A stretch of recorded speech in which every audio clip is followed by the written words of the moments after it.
y que qué bueno que me la preguntan porque acá aclaramos muchas cosas. El registro de los mayores de 18 años. Si nosotros vemos el padrón de contribuyentes de personas físicas, tiene tres grandes bloques. Digamos, los asalariados, los que les llamamos no obligados, los sujetos no obligados, y el resto donde están todos los regímenes, donde ahí el régimen simplificado va a abarcar el 82%. Todos los mayores de 18 años se van a registrar, pero van a ser sujetos no obligados. No tienen que hacer absolutamente nada. No tienen que presentar declaraciones, no tienen que hacer avisos, no tienen que hacer absolutamente nada. Lo de las mesadas de los papás, las becas, etcétera, tampoco no tiene nada que ver porque no es un ingreso, no hay una factura electrónica de por medio, no es nada. Como bien lo dijo el diputado, pues hay que pedir muchas veces eso en los jóvenes porque se los piden para el trámite de la cédula.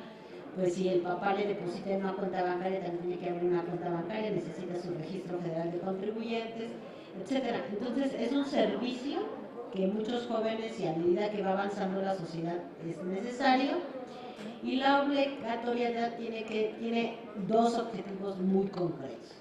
El primero es el cambio de cultura fiscal. Desafortunadamente México era el país del no pago, donde el mejor contador y el mejor abogado es el que hacía que su contribuyente o su cliente pagara menos, no que pagara bien, lo cual es completamente distinto. Entonces, no es lo mismo pagar menos que pagar bien, que pagar correctamente. Entonces, ese es el primer punto. Y con este cambio de cultura también se trata de concientizar a la ciudadanía que es un deber cívico de todo el mundo aportar sus contribuciones, porque las contribuciones se utilizan pues para garantizar servicios y bienes públicos, y es una forma, una política de México y de todo el mundo también de redistribución de los ingresos. Entonces, lo que busca primero es generar cultura fiscal, cultura cívica, donde todo el mundo sabe que en algún momento tiene que llegar a contribuir con su país cuando éste reciba algún tipo de ingreso. Mientras tanto, no tiene ninguna obligación, no tiene ninguna sanción. ¿Cuál es la otra razón por la que se puso eso? También le interesa, no por el terrorismo fiscal, sino es una medida preventiva contra las factureras. Todas las factureras tienen pues, varias características que las van alineando. Entre ellas es que escogen, por ejemplo, jovencitos de 19 años, de 18 años, y de repente es una empresa que se dio de alta en una notaría. El dueño, el socio, tiene uno 18 años, el otro 19 años. La empresa factura 1,000 millones de pesos. El joven de 19 años tiene varios autos deportivos, tiene muchas propiedades, terrenos, manda dinero al extranjero, se localiza a la persona y realmente es un robo de identidad. Porque es una persona que vive o en la provincia, en una zona lejana, o puede ser incluso un indígena,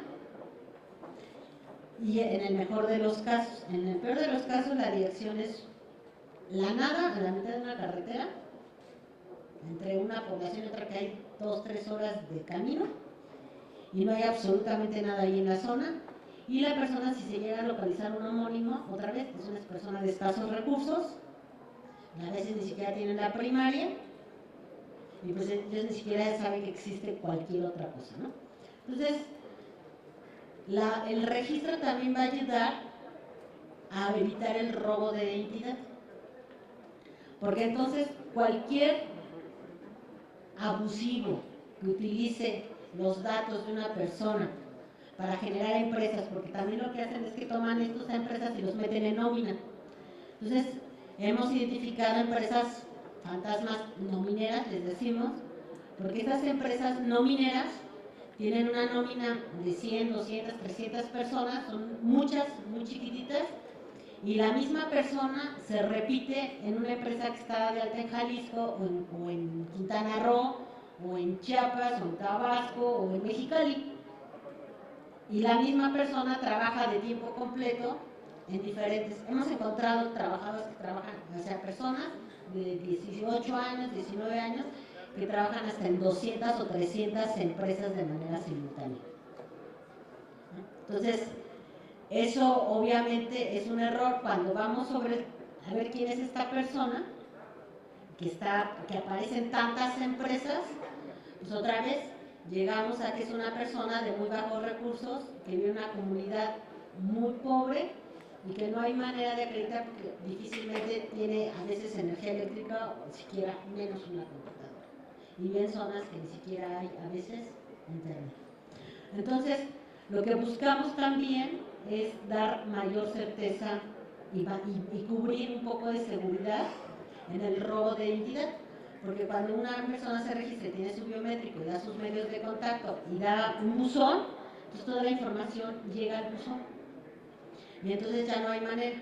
Por ejemplo, cuando en el primer ejercicio, cuando se empezaron a hacer las declaraciones precargadas, que se cargaba la definición, nosotros nos encontramos, por ejemplo, muchos pensionados del IMSS, que luego se anotaban en el régimen de incorporación fiscal, que recibían ingresos mensuales supuestamente porque trabajaban en muchas empresas hasta de 80 millones de pesos. Una sola persona de 85 años, invidente, que estaba prácticamente postrado y aparecía, su familia se super espantó cuando le llegó la declaración precargada y decía que el señor recibía 80 millones de pesos mensuales. O sea, esa es la realidad. Entonces, el registro obedece a dos cuestiones. Una es una cultura cívica, fomentar una cultura cívica y una cultura fiscal. Dos, evitar el robo de identidad. Y tres, sí es importante precisar que no implica ninguna obligación ni ninguna sanción. Entonces, eso pues agradecemos la pregunta porque nos ayuda a aclarar muchas dudas. En cuanto voy a tratar de irme de manera general, a ver si puedo contestar más o menos a todos.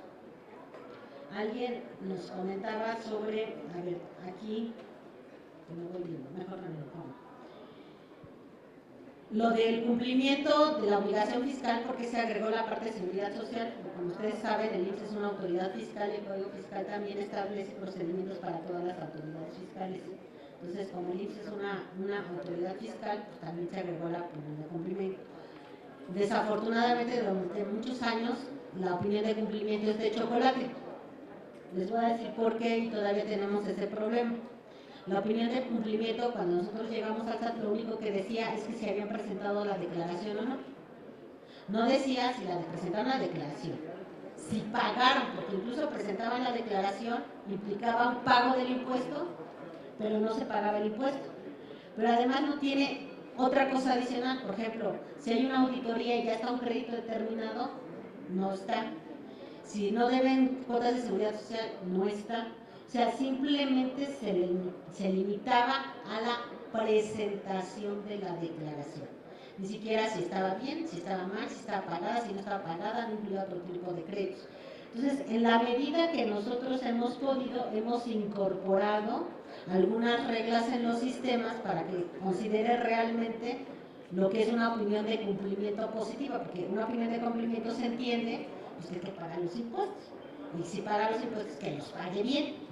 Entonces, de entrada, la opinión de cumplimiento, digo, pues con todo respeto para las administraciones anteriores, pues fue seguramente nada más para decir que cumplieron con lo que les ponía el código, o para aparentar que había una opinión de cumplimiento, pero en realidad pues realmente no transparenta apropiadamente el comportamiento real de una empresa.